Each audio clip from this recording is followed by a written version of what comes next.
Hello, my little yarnivores and spiderettes. Fiber Spider back again with the continuation of the Advent box of yarn from It's Raining Yarn, my good friend Russ. And I'm going to show you my progress, and we're going to open up some new goodies. So much to do, so little time in which to do it, right? Well, how are all of you doing today? I am doing fabulous. Yes, absolutely fabulous. I have been playing around with some recipes and having fun with some old recipes. This past weekend, I made some pizza and I also made some blondies, and I had a jolly old time. And I've been keeping busy, busy, busy.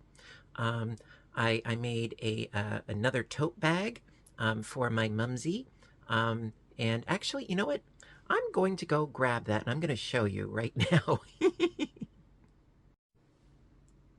Okay, sorry for the interruption to your pleasure and viewing and so forth.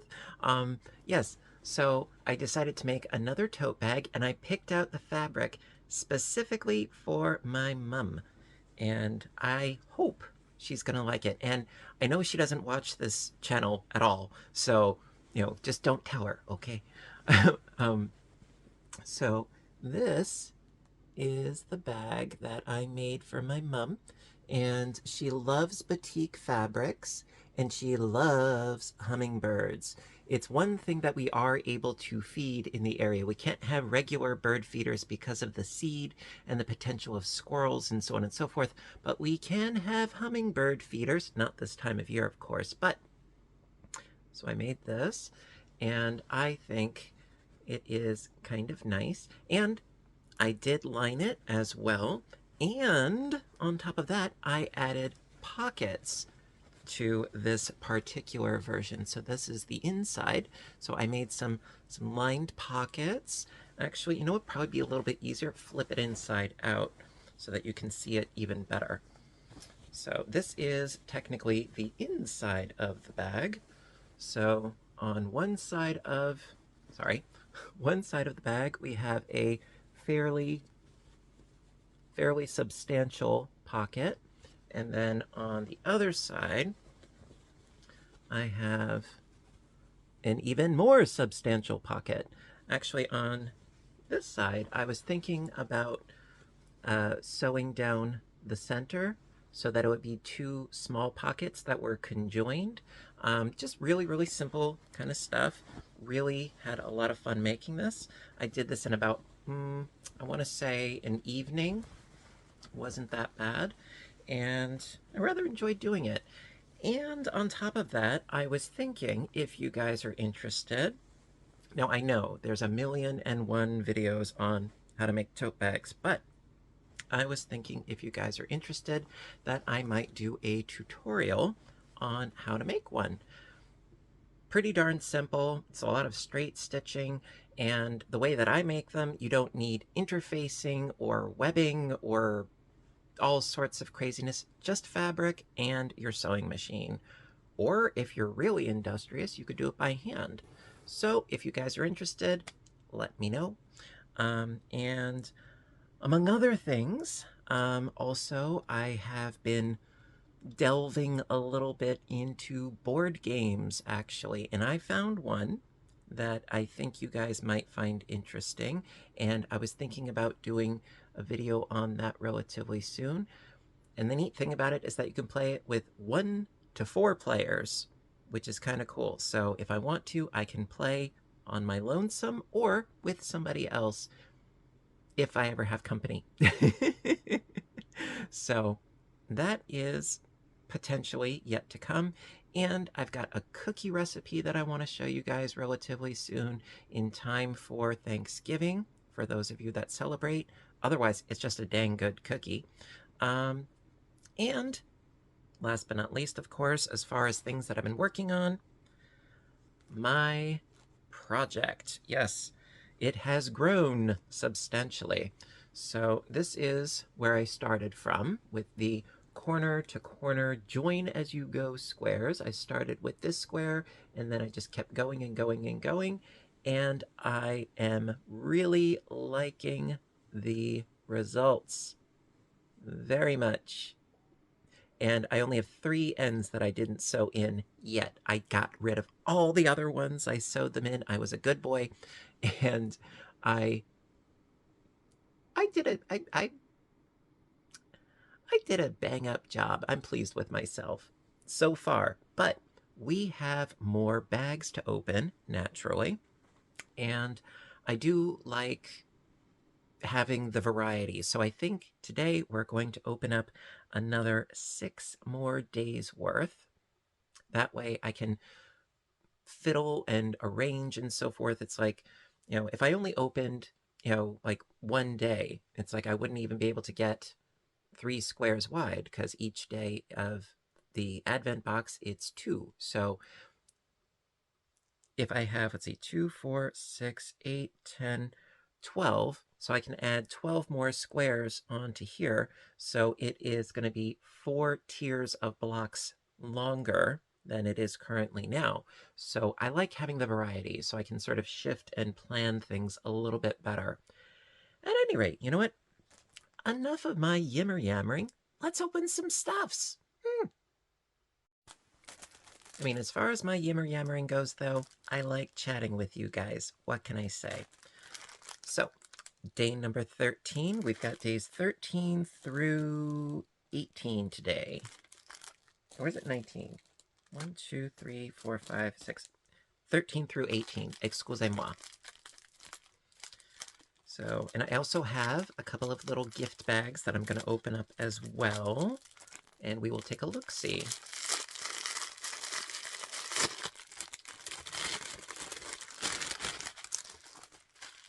Always excited. Ooh. Oh, I love this second one. This first one, it's got a very Barbie feel to it. Pinks and purples, sort of a unicorn's mane, if you will. Very, very pretty. Now, this next one I really like. It's a little bit more muted, sort of sandalwood and rose petals with a hint of vanilla. Absolutely love this. And actually, I'm really happy because so far there have been a lot of blues. I'm not complaining, but I like variety because as you notice, a lot of blue, a lot of blue, a lot of blue, 3 more blueies, and then a couple more at the end. Blue is cool, don't get me wrong, but you know me, I love green, I love earth tones, and this one, yeah, like, got a little sandalwood in there. I like that. Sandalwood is, by the way, one of my favorite scents. Next to patchouli, I would say. I love those like this, absolutely. Day number 14. I recently got a cologne, a fairly inexpensive cologne. I don't believe in spending $100 on a little bottle of spray that's very ephemeral. It was like maybe 20-ish dollars, and it smells nice. It doesn't quite smell like sandalwood, but it smells nice. So what can you do? I'm still gonna use it. All right. Ooh, drop that one. Ooh, I like this. It has a little bit of blue in there, but it has sort of like, if this makes any sense, more of like an organic rainbow of colors. It's more muted. It's a bit more soft. It's less Punky Brewster, more nature, like it has a lot of color in there, but it is a lot more muted, and I really, really like this one. This one's gorgeous. Ooh, we are hitting the jackpot today. This is lovely. It looks like a little hint of maybe purple in there and some oranges. It makes me think of, a lovely citrus berry tea blend, with a little bit of honey and sugar in there.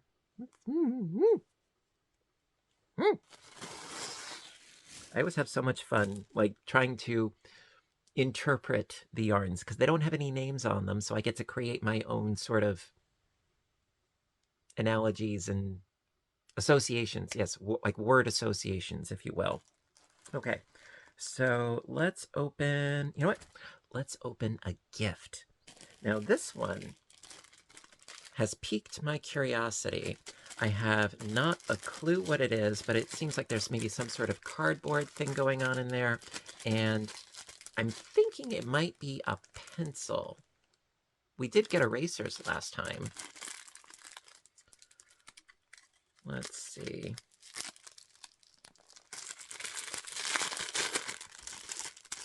And I do love the variety of the little, add-in gifts that Russ has put in there. By the way, link to Russ's channel, It's Raining Yarn, will be in the description box as usual.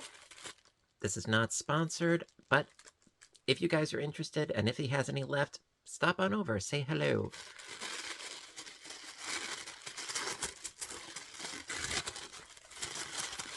Oh, okay. I think I was half right. Oh, how cute is that? Oh, Merry Christmas. little pokey reindeer with a little notepad. That's cute. And we have ourselves, yes, it is in fact a pencil. I think I have a sharpener around somewhere, I think. And it says, Happy Day. It is a happy day. A little cute little snowflake eraser on top. That is cute. I like that. And you know what? Since we are on a roll, let's open up another gift. Why not? And I think I have 3 in total set aside. Yes, because I decided 3 gifts and the first 3 days and then the second 3 days, so it sort of evens out the playing field a little bit.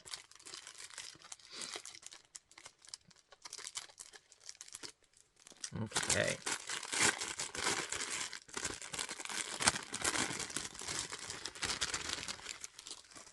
This one, can't even tell what this might be. I'm thinking buttons.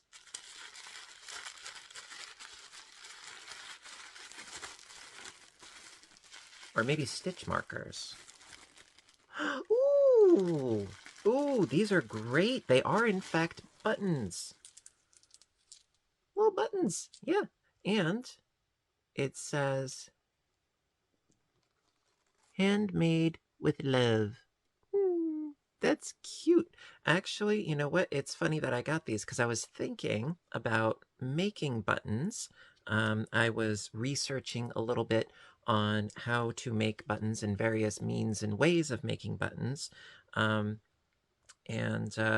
mean, I don't have the capacity for carving wooden ones, but I was thinking it might be cool to do some polymer clay ones, because that is much more doable and, reasonably affordable, and you can get really creative with the colors and the patterns and things. But this, nice touch, Russ.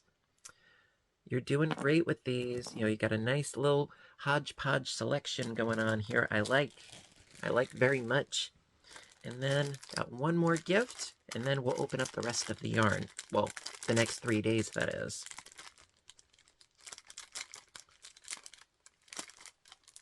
There we go.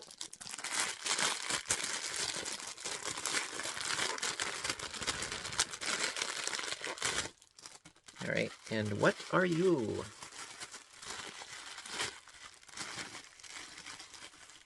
Oh, perfect. Perfect, perfect, perfect. Yes. One can never have too many stitch markers. And these are the clippy ones. I really like these.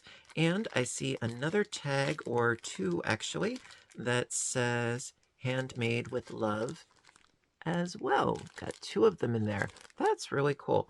I love clippy stitch markers. I do like the rings for when I'm knitting, yes.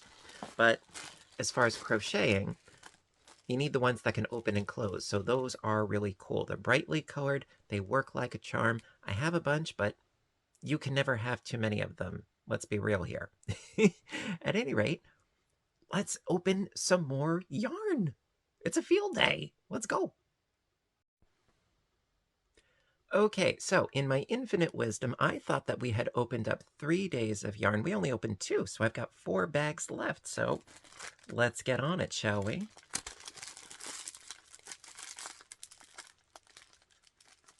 I'm like a dog that goes squirrel. You know, I get distracted very, very easily. I'll be the first to admit that. And it's not like I have a script or a teleprompter or anything telling me what to do. So yeah, I get distracted and lost easily, yes. Ooh. Oh, okay, we got some interesting variation here. This one makes me think of an ice-cold mojito with mint and perhaps some blue raspberry thrown in for good measure. Very pretty. And then this next one, cinnamon, spice, and everything nice. A little bit of cayenne, a little bit of paprika, and something else that's hot and fiery. Absolutely gorgeous colors. And I tell you, I've been really, really, really enjoying making this because it is so painfully soft and lovely to work with. If you guys have never worked with merino, hand-dyed or otherwise, superwash or otherwise, merino is a delight to work with. Now, I understand it is not the cheapest stuff in the world. That's why I don't use it most of the time. But if you are going to make a super duper special project for yourself or as a gift for a loved one, don't make a blanket, okay? For the sake of cost, don't try to make a blanket with merino. You will go broke fast. But if you want to do a scarf, a hat, a whatever, you know, a smaller item that is a wearable item, especially close to the skin because it is so soft, treat yourself from time to time. You know, I can't recommend it enough because it is such a delight to work with. Ooh, this is really nice. I think granite and basalt with a touch of obsidian. This is lovely. Absolutely gorge, because it has like a hint of like a blue-gray and some a bit of a brownish gray. I mean, it's not just black and white, but it does have some nice shading in there. Really like that. Ooh. Midnight in the Garden of Good and Evil. Eat your heart out. This is lovely. Blues, purples, whites, bit of black. It's like a raven's back. Absolutely gorgeous. A raven's back with a hint of moonlight shining on the feathers. So pretty. And because I'm a total when it comes to ideas and what I would like to do, I already have thoughts and plans of what I would like to do with all of my little scrappy bits that I have left over. And I have leftovers. You know, in making the squares, I didn't use up the entire mini hank. And all of that does add up after a while, so I do have ideas. Ooh.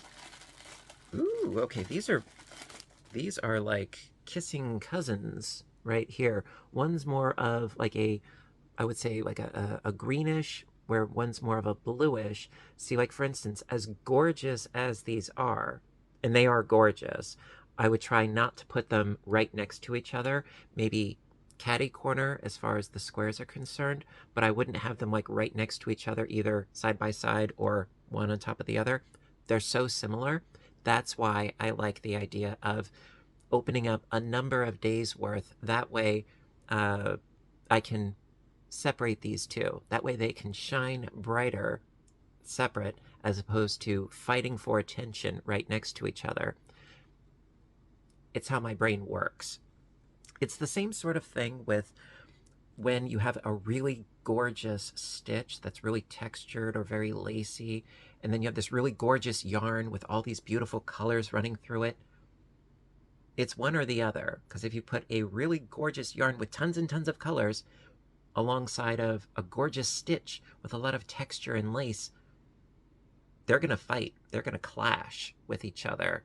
So as a general rule of thought, I always think either let the yarn do the talking or let the stitch do the talking.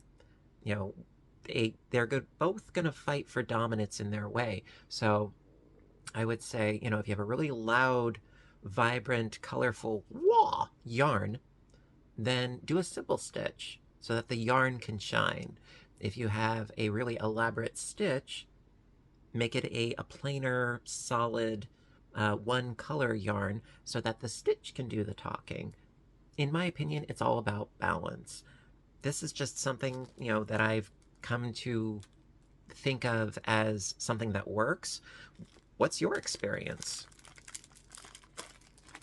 I remember back in the day, I was doing a lot of like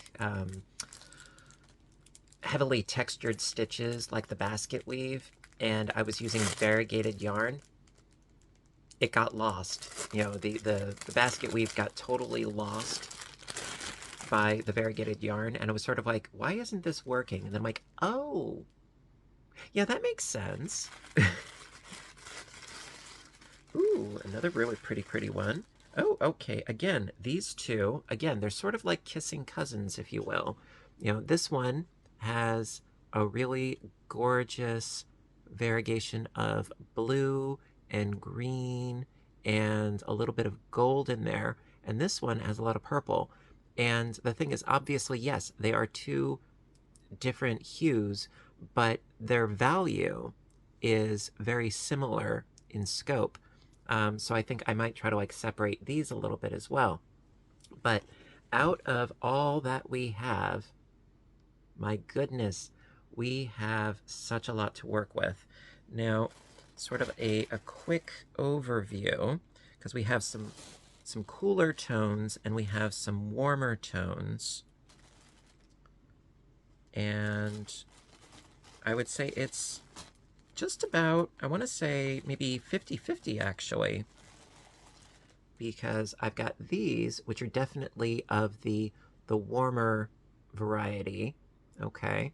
And then I've got these, which I would say are more of the cooler variety. So you can sort of see that they're all sort of in the same family together. Maybe this one, perhaps no, but you know, if I sort of checkerboarded these with the other ones, sort of going back and forth between this family and this family, you see what I mean? You know, because that way there's more balance going on. And that is why I think it's not a bad idea, again, to open up 6 days worth, because with all of this variety, I can sort of leapfrog the colors so that they work more harmoniously together. Again, my brain is a mysterious place. I haven't even plumbed its depths. What can I say? But, as always and overall, I am delighted with this box.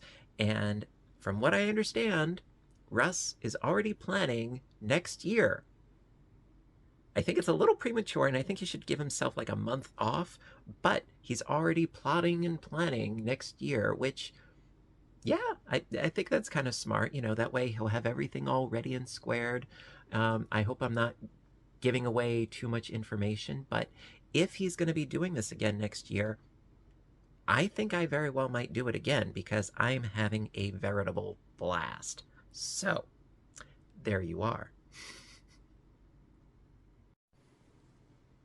Alrighty, so that's going to conclude today's opening of the Advent box. I'm really having a blast, as if you couldn't tell, and I want to thank all of you for joining me today.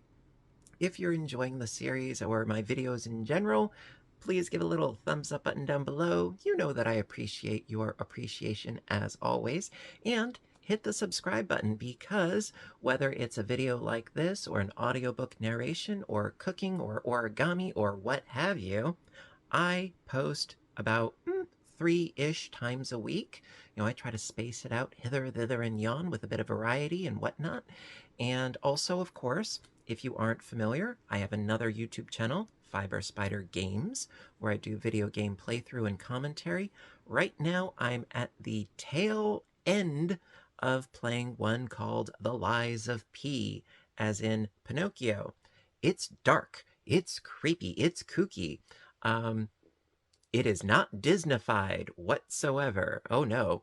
But I've been having a lot of fun with that. I'm on episode 30-ish something, like 30 plus episodes already in. A lot of fun. And if you want to hear me carry on like a Muppet on fire, there you go.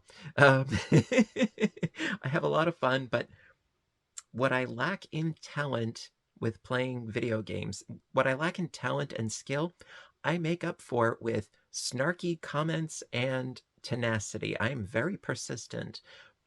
There you go. At any rate, link in the description box to that as well as Russ's channel, It's Raining Yarn. And until next time, you know what to do, right? I want all of you to stay inspired, stay caffeinated, stay stitching, and please stay safe. Bye for now, everybody, and have a great day.